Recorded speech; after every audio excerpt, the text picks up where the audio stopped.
From the headquarters of Ramsey Solutions, this is the EntreLeadership Podcast, where I take calls from leaders like you about what it takes to win at any stage of business and leadership. I'm Dave Ramsey, your host, with over 30 years of experience leading in the trenches right alongside you.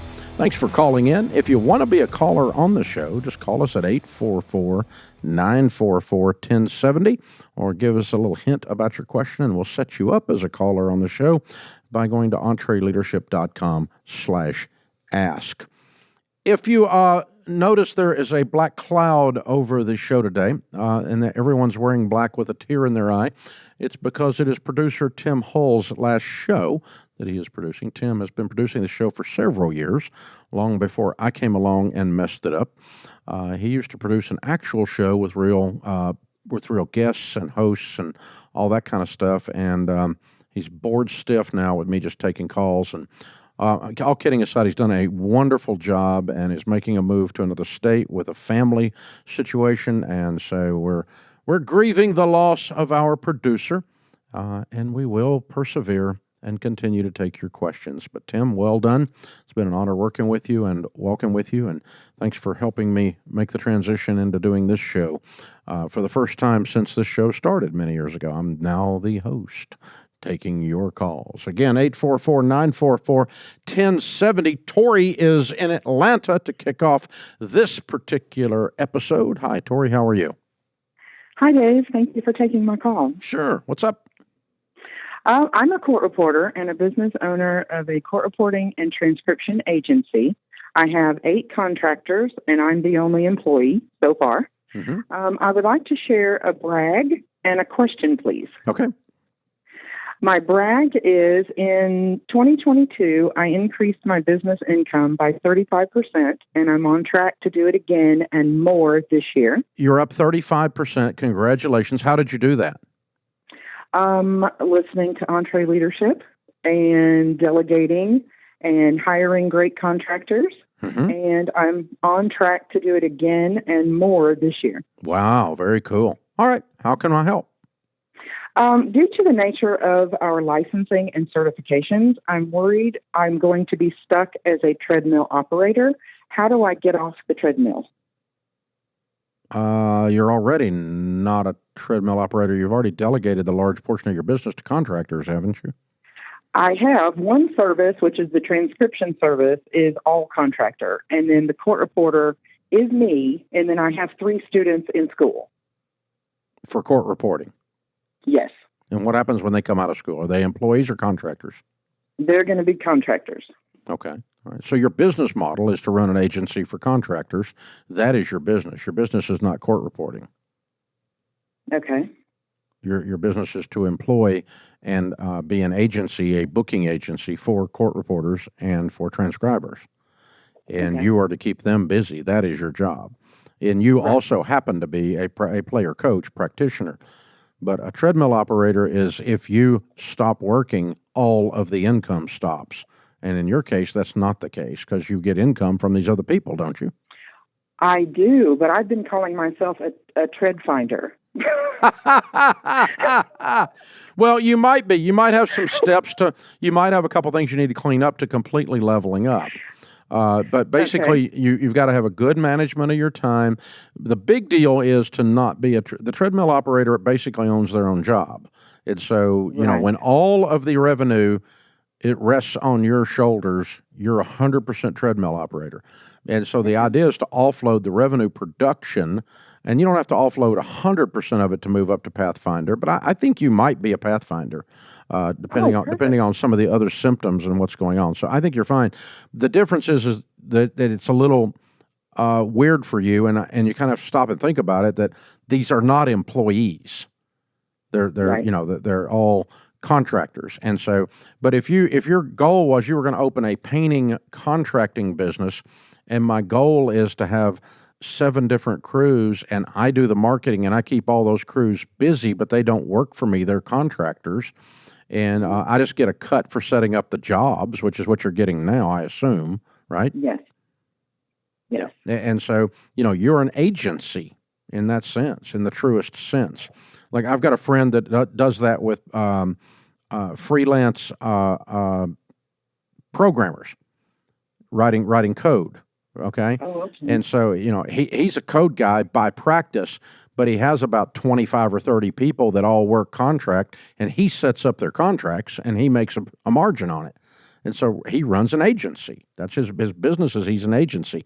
Now, is there administrative tasks or whatever for this company that you own that you need to bring in an assistant, or you need to bring in, a bookkeeper, or you need to bring in something else? That's fine. And the guy that I'm talking about also is a player coach like you. He can write code at a very high level, though. He doesn't take anything except very high strategic platform type stuff, big dollar stuff, in other words.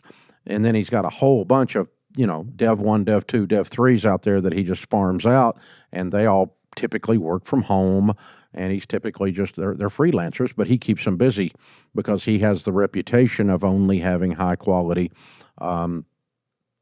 production folks in his stable, and that's the same thing you do. So that I think that's officially Pathfinder, as long as you've got the other things under control. Where now, if 2% of your income is coming from the contractors and 98% from you, well, no, you're a treadmill.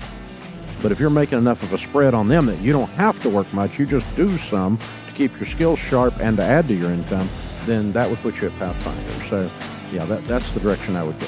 Congratulations, Tori. Very, very, very well done. I love it. Cool stuff. Hey, you're listening to the EntreLeadership Podcast. Welcome back to the EntreLeadership Podcast. I'm Dave Ramsey, your host. We appreciate you being with us.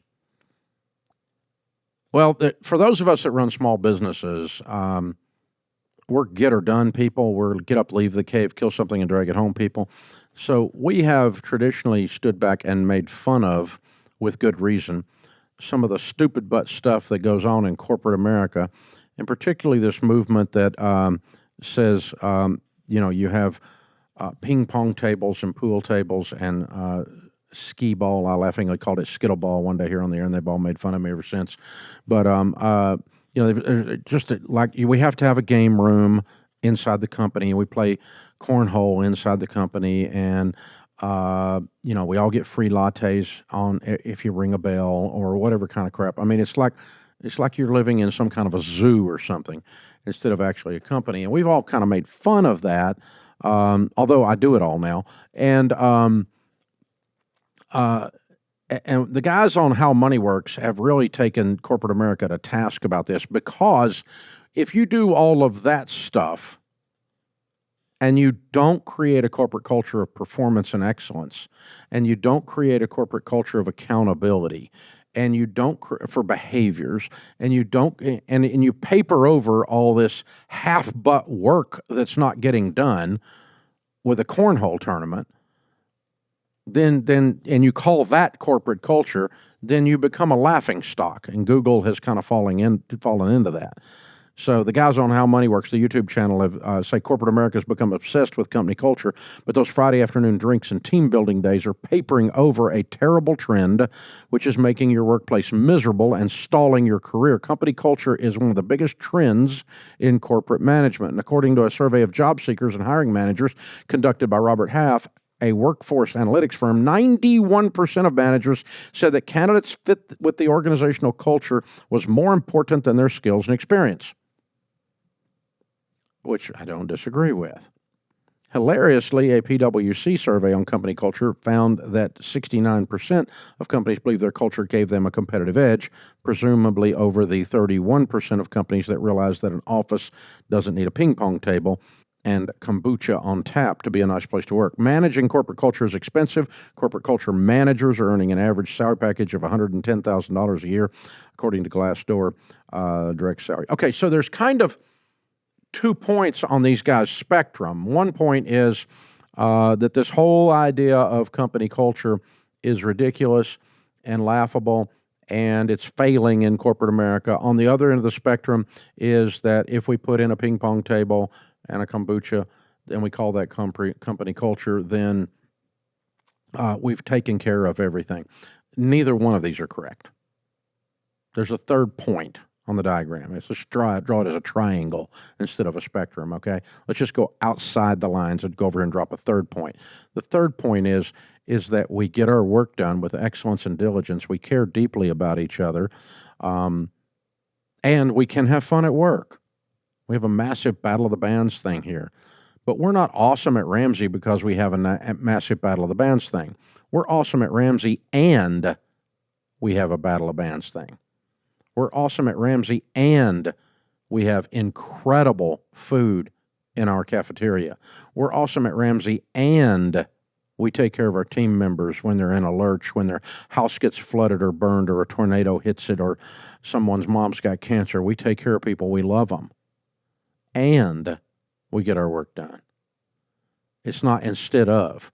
See, if you do all that stuff and you don't do excellence and you don't take care of people and you don't treat people with dignity and you don't demand accountability for behaviors inside the organization, then you are papering over with fun the lack of the wussification of your team, or not the lack of the pure wussification of your team, right? And so the guys on How Money Works are assuming that every time you do that stuff that you're wrong. No, every time you do it to paper over, to camouflage all your other screwed up stuff, and you call that company culture, then you're giving company culture a wrong name, a bad name. But company culture is the culture of how your company works. I mean, every company has a culture. Some of them have a toxic culture. Some of them have a great culture. Some of them have a work culture. Some of them have a fun culture. Some of them have a production culture. So what is your culture of your company? That's what we're dealing with. And what you've got to concentrate on out there if you're running a small business is both. But no, you can't have an ice cream party and it make everything okay in a place that's not okay. Completely agree with that. But let's go back to this other thing. This one caught me here. And these guys are criticizing this, apparently, on this How Money Works guys, and they're sharp guys. But I think they missed the point. According to a survey of job seekers and hiring managers conducted by Robert Half, 91% of managers said that a candidate's fit in the organizational culture was more important than their skills and experience. Now, if you're by culture fit, you mean someone likes ice cream parties, then yeah, that's BS. But if your culture fit is we have values, we have 14 core values on the wall here at Ramsey, including share the profits, including we do our work as unto the Lord, including we have a self-employed mentality, including excellence in the ordinary. These are our core values. And if you have wonderful skills and experience, but you don't align to those core values, we don't want you here. Not 91% of the time, 100% of the time we don't want you here. Because all you're doing is bringing a well-educated, sophisticated crazy into my building. You need to align with those values first and foremost and have skills and have excellence. But yeah, culture alignment to actual real culture, healthy culture, a culture of healthy conflict, cultural alignment to that is more important than your skills and experience. And so, but I think if I'm reading this right, that these guys are saying, no, skills and experience they're the trump card. They're the king of the hill. No, they're not. No, they're not. We all know people that have skills and experience who are too dadgum stupid and dysfunctional to work with. They mess up everything. They are the ultimate fly in the ointment. We all know those people. And so that's a time you should not hire them. You should hire a cultural fit, and you can help them get the skills and experience if you've got to choose. But my contention is you don't have to choose. You can get skills and experience and a cultural fit. But we don't want people that aren't cultural fits at Ramsey. They cause us all kinds of problems, and they're not happy. They don't like it. Because this is an uncomfortable place to work if you don't fit in. Intentionally. And that's company culture. So that's what you want to create. This is who we are. That's a cultural fit. We think this way. We do things this way. Now you need to ask yourself the question, are you a we? Are you going to be French? We. This is us. Are you going to be involved in who we are? Or are you going to stand back and collect a paycheck from a place and say they? No, you're a we. You're just a dysfunctional we because you work there and took their money. So that's 100% of managers ought to say culture trumps experience, culture trumps skills. But what you really want is both skills, experience, and culture fit. But I hope we don't ever let anybody else in this building that's not a culture fit. The rest of the time that we work here, 98% of the problems I've had as a leader have been due to culture fit problems, not skills and experience problems.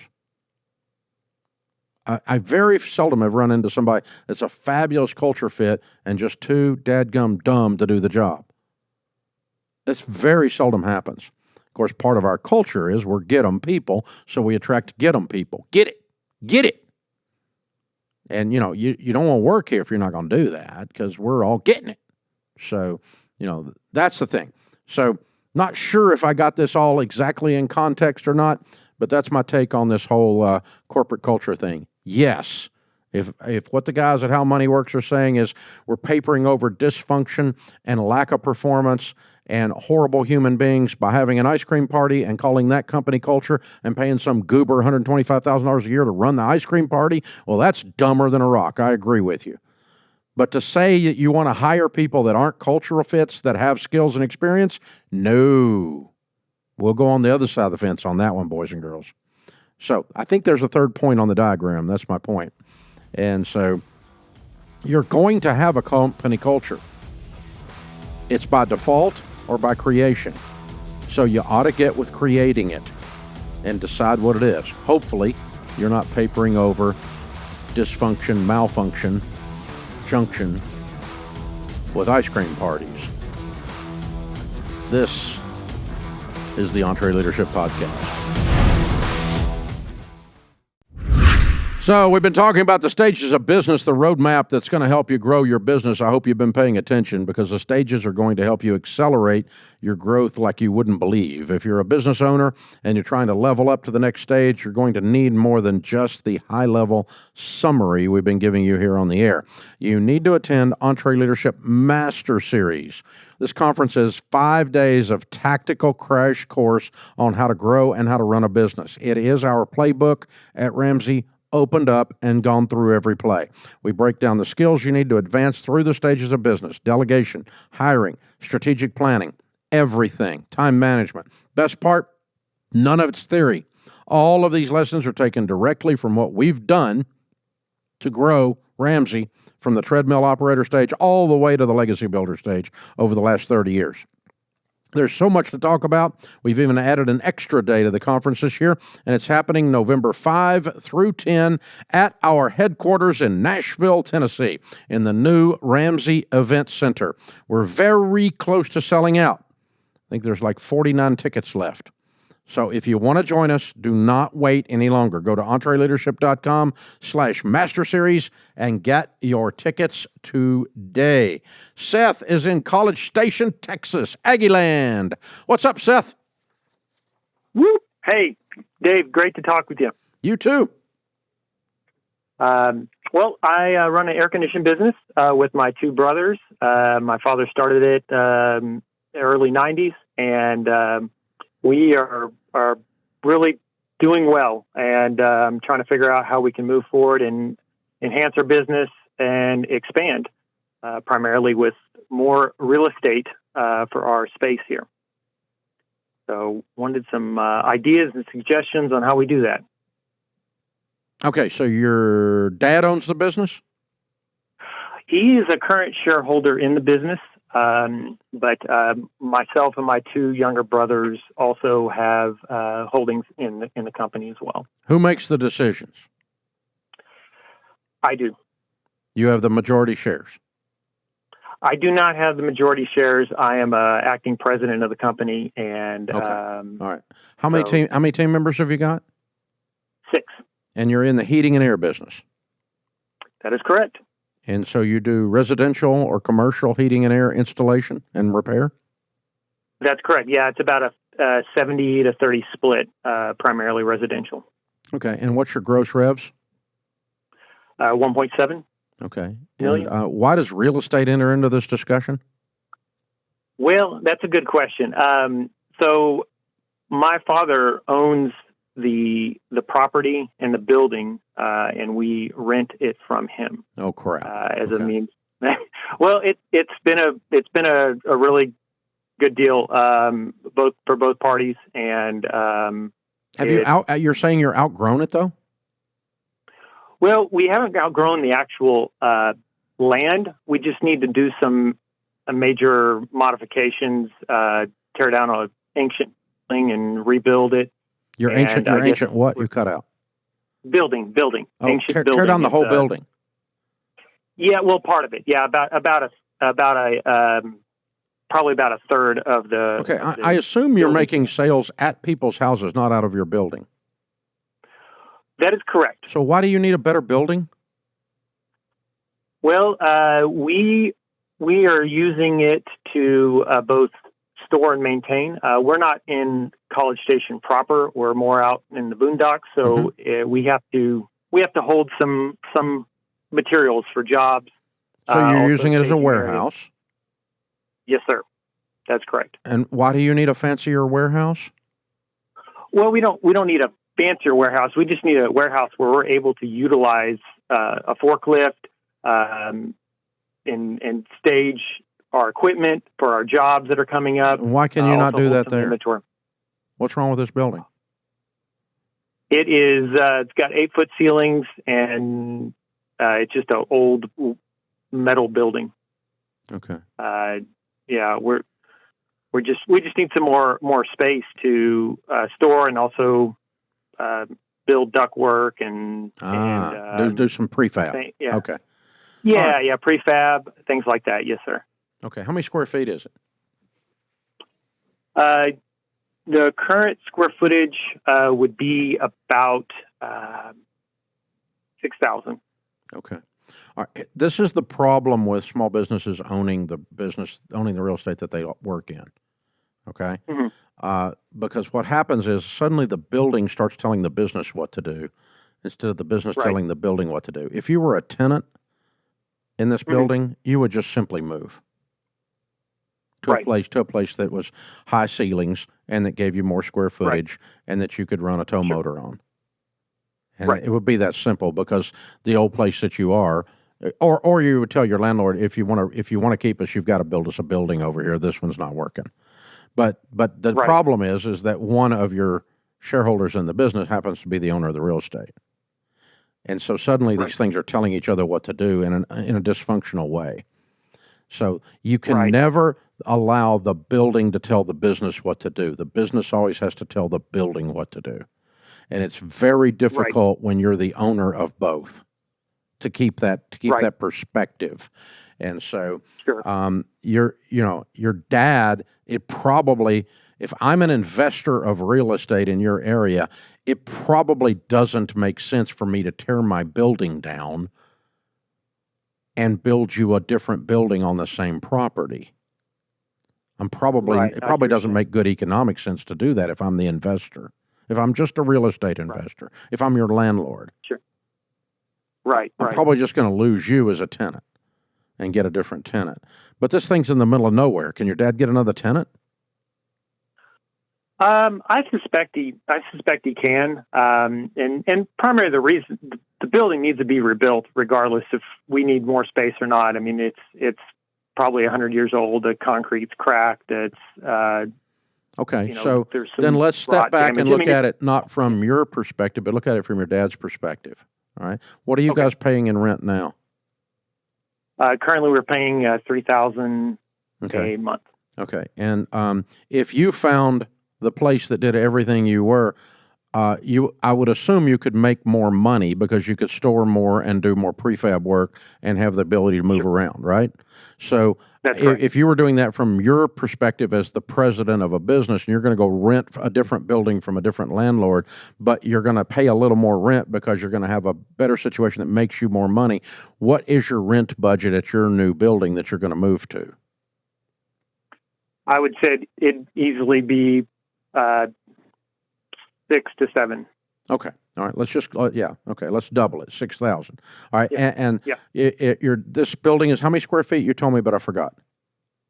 The new building. No, the old building. The old building. The one you're in now. The old building. It is. It's about 2,000 square feet. Okay. And the building that you would rent as the president of this company, if you went and found the perfect building, would be at what size? it would be about double that size. So we'd probably be around like 6,000. 6,000 feet with an office warehouse.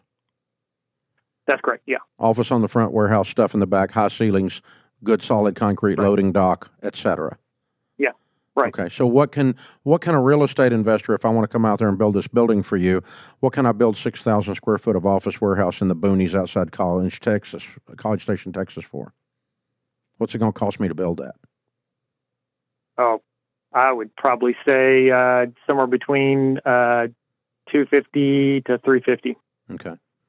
And that'd just be that'd be warehouse only, because that's what I'm looking at. But yeah, we'd have to add a office, so that'd probably increase it by another 100, 150.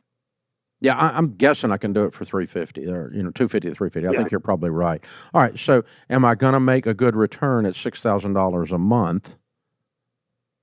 $72,000 a year on a $250 investment. Is that a good deal for a real estate investor? That seems like a good one. Okay. All right.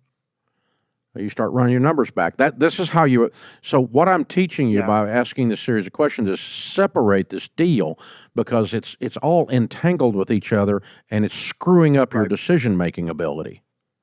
You guys need to make a decision for the business. Your dad needs to make a decision on real estate. If we can get both of them aligned, then do the deal. Tear the stupid thing down. Your dad does this. Your dad puts up $250, builds it, and he has this. And then you guys are going to inherit this nice building from your father, not from your landlord, when your dad dies someday. In the meantime, the business is the tenant. But they're very separate transactions, and it has to be win-win. Win for the landlord, win for the business. And if you can make those numbers work that way, that's the exercise you and I just went through live on live podcast right here in front of the whole world. So, yeah, I think you're okay. I think these numbers do work, by the way. The only question is where your dad's going to come up with $250,000. And no, the HVAC business is not going to go borrow the money for the landlord. It's not your money. It's not your building. They're separate. You see what I'm doing here? This is where people get screwed up on this and where you set yourself up for a fall, because now we're really convoluted. Yeah, but I put up the building. No, you're the landlord. You didn't put up nothing. You put up the building for yourself and found a tenant that's excellent who happens to be the children that you sired. That's it. That's all it is, okay? So, that's the way this works. You got to keep this stuff separate. And when you get ready to sell the business, you need to keep your real estate separate from your business sale. If you're going to sell the business, you keep the real estate. They do not have to be inextricably tied together, woven together.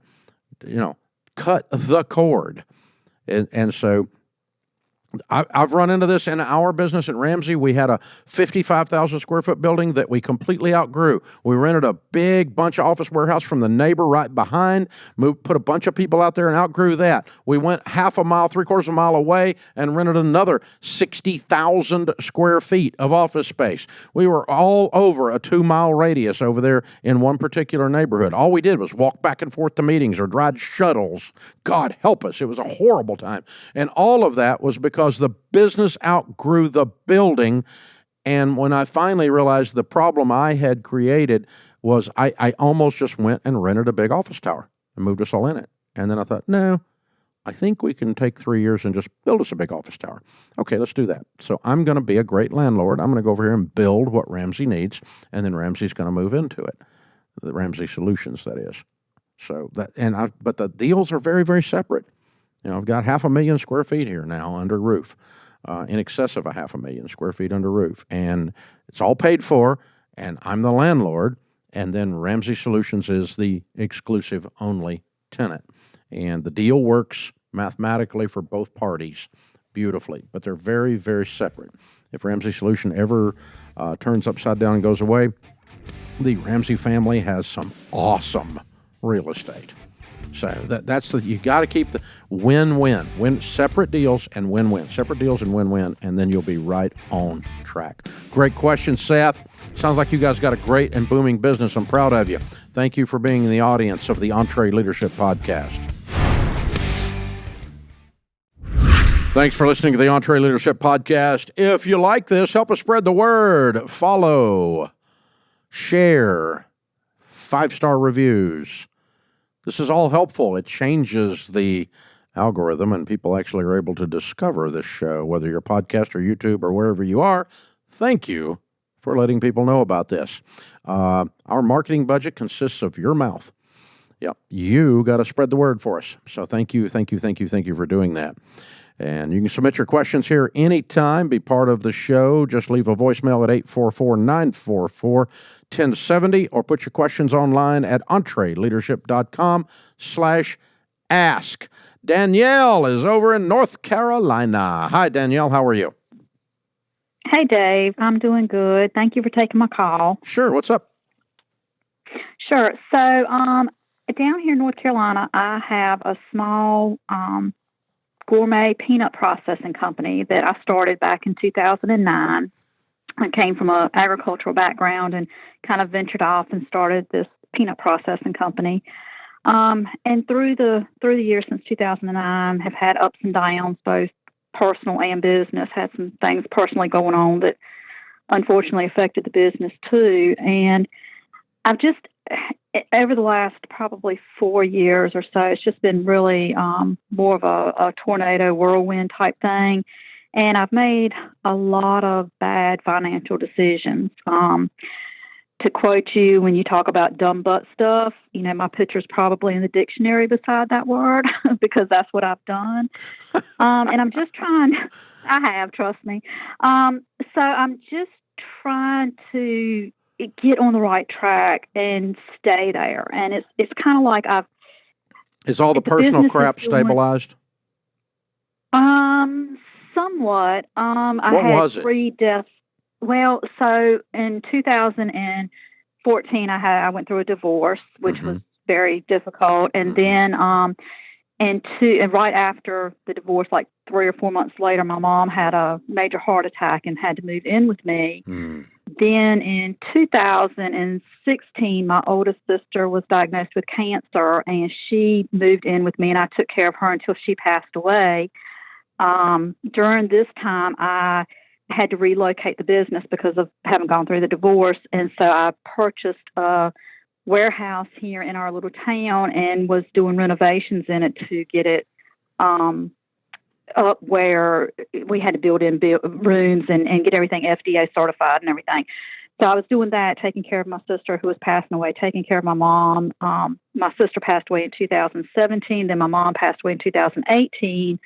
And then my baby sister, who was 13 years younger than me, passed away very unexpectedly in 2019. So with all of that going on and trying to, you know, keep the business going, and like I say, during a couple of those years, I was going through dealing with contractors and renovating this building and making those decisions, and just it kind of had me stretched really thin. Have you been making money through all of those years? We have been making sales, and I mean, how are you eating? Are you making a profit? All of those years. I mean, you're talking about 9 years here of tragedy. Yeah, it's been difficult. It's been. But, I mean, how have you? This sounds like business was barely operating. I can't imagine it was making enough for you to even pay your own personal bills. Yeah, it's been tight. It's been very tight, which is one of the reasons that. Okay, so give me an example. In 2021, what was your gross revenues and net profit? In 2021, it was about $480,000 in sales. And what was your profit on last year? The profit was in the negative. There was no profit. How did you pay your bills? How did you buy groceries for Danielle? So I did draw a salary. I was drawing a salary of about $30,000. But the thing lost money, and you don't have the money to fund the loss. And I put savings back into that's what I've done through the years. You've had a big settlement from the divorce. I did have some settlement from the divorce. How much? I also had some savings that I kept up. How much? That I put back in the business. No, how much money did you get from the divorce? It was right around $120,000. How much of that's left 9 years later? Not much. Probably about 15,000. So you've been living out of that in the years that the business didn't make money. Right. Yeah. Okay. I couldn't figure out the math. This is what now it's at least logical. Well, okay. So now, and now you're not making money. So why are we still doing peanuts when we lose money? Well, that's kind of the situation. That's kind of what I have been thinking through the years. Is it's like there's potential there. How long has it been since you made a profit? It's been about 5 years, about 4 years. Okay, this has got to stop. This is not a business. This is a bad hobby. So you need to set yourself a deadline that you have to become profitable in a few months.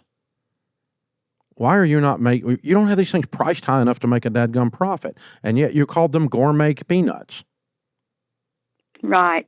Well, the biggest thing that I've done that I think caused the no profit is because I took out stupid loans, and they were high interest rates. And how much debt have you got? It just kind of, right now it's about $200,000 in debt. That's the. And do you own the warehouse that you renovated? I do, yes. And what is it worth? It's worth about $400,000. And what do you owe on it? About $200,000. Is that the $200,000 we're talking about? Yeah, that's the $200,000 I'm talking about. So you have $200,000 worth of equity. So if you close shop today, you sell the warehouse, you got $200,000 in your pocket. Right. And you're debt free. But what I'm trying to do, because the business has sales, it has potential, it has. When? I missed it. You're not making any money. And that's what I'm trying to figure out without closing, because I've looked at that too about just okay. I am not going to participate in a hallucination. I'm happy to participate in a dream. But a dream has to have a place where it comes down out of the clouds and starts having some reality to it. I got 5 years of business losses. Yes, you had personal tragedies and you didn't have your eye on the ball, but you got to give yourself and me in this conversation, you're more important than me in this conversation, a reason to believe we're going to be profitable very soon, or we need to say, I'm hallucinating, delusional. Right.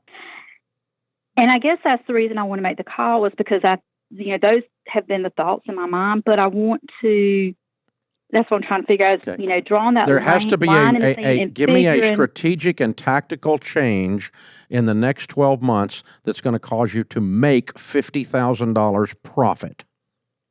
What are you going to do that causes that to happen in the next 12 months? So what I've done is, one, I've cut expenses way back. You can't cut expenses enough to get profitable. Right. I have cut labor back as well. You've got to increase your margins and increase your sales. And I have taken on, we've just gotten a new client, and it's going to be bringing in about, probably about $75,000 more in sales with this one customer. Yeah. What is your margin on versus cost of goods sold? Do you know? It's low. It's about 35%. So a bag of peanuts, or whatever they are, or a jar, or whatever we want to call it, however your packaging goes. Mm-hmm. If the retailer is paying you if whoever you're selling it to is paying you $10, you got 70 cents in this thing, 65 cents in this thing. Right. $6.50 out of $10. No, $6. Yeah, $6.50 out of $10, right? It's for everything. Yeah, when I figure in everything, the cost of everything, labor and everything. Yes, that's about right. It's about 35-40%, depending on whether I'm selling at retail or wholesale. Don't think those margins work in the world of food production, do they? Well, food production is a tight market. I know. Yeah. But I want to be careful I don't get a bigger truck when I'm losing 20 cents a watermelon, right? Oh no, that's exactly right. Yeah. So, all right. So $75,000 will add $20,000 to your bottom line. right? Right. So we got to go get 2 more of those, or we got to change your pricing. Why is gourmet? What do you? If they're truly gourmet, why are they not selling for ridiculous margins? Well, I think part of it, I guess, is I'm in line with what some of the other gourmet type peanut companies are in our area or in the eastern part of the country. Are you selling to wholesalers and retailers, or are you selling direct to consumer? I'm selling to wholesalers. I have a distributor, and then we also sell retail as well. We have a walk-in store as well as online presence. So I got a buddy of mine that owns 5 barbecue stores here locally, and he started doing barbecue chickens and putting them in the warehouse and selling them online. And he ended up with the direct-to-consumer online sales, making more out of the warehouse than he was out of the restaurants. Mm-hmm. And that starts making me think about that for you. Like, if you got some kind of crazy cool narrative story and you're on with your great Southern charm on some television shows talking about your gourmet peanuts, and people come straight to you, and then we don't really care because we're buying the story. Because I honestly, as a peanut consumer, I can't tell you the difference between $6 worth and $8 worth. So I'll probably pay you $8 if I liked your story. Right.